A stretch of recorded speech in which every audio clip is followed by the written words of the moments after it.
Goeiemôre julle.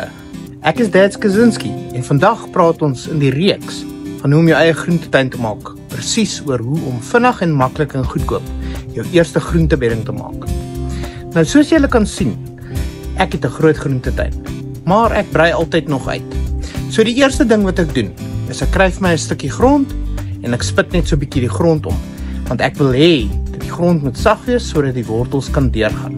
Die tweede ding wat ek doen, is ek maak vir my 'n bedding deur net hierdie grond bymekaar te hark.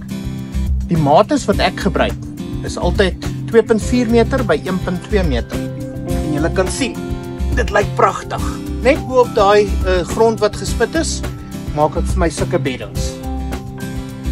Jy kan natuurlik daai bedding die vorm maak of die grootte van wat by jou huisie pas. En natuurlik so voorheen gesê het, jy kan dit ook in potte of in enige area doen, maar hierdie werk vir my goed. Dit lyk als dieselfde, is ewe groot en so 'n bedding van 2.4 meter by 1.2 meter kan vir jou tot en met 50 kg se groente per jaar kry in een bedding. Nou soos julle kan sien, ek is besig hierso om 'n tweede groentetuin te begin.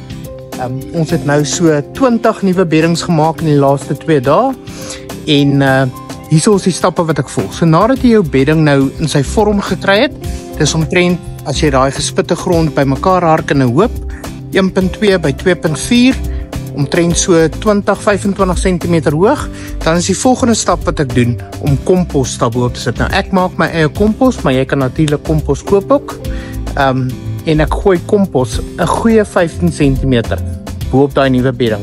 En dan werk ek dit nie in nie. Ek los dit bo op die grond, want die wurms en die organismes sal daai kompos self in die grond intrek.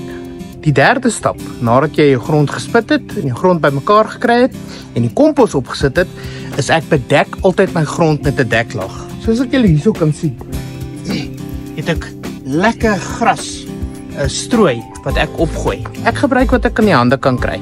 Pas op vir enige grasse wat sade het, want jou beddings gaan lekker daai sade opkom, maar enige iets soos blare, koringstrooi, sojabale strooi, enige iets wat jy in die hande kan kry vir 'n deklaag. Wat 'n deklaag aanbetref, ja, natuurlik kompos in sy selfwerk ook, maar ek hou van hierdie gras wat ek opsit, want dit is 'n lig van kleur, so my beddings raak nie so warm nie. Mens wil nooit hê 'n bedding moet die grond ontbloot wees na buite toe. So as jy na 'n bedding kyk, soos hier agter my, en jy kan grond sien, dit is nie 'n goeie ding nie. Ons wil altyd daai goeters bedek hê. So iwer deur plante of 'n cover crop wat jy plant of 'n deklaag soos wat ek besig is om hier agterop te sit. En mense, jy kan nou natuurlik allerlei aanvullings in jou bedding sit, maar hier by my met die kompos wat ek self maak in my tuin, is dit nie nodig nie. Wat so tipe aanvullings kan ons bysit?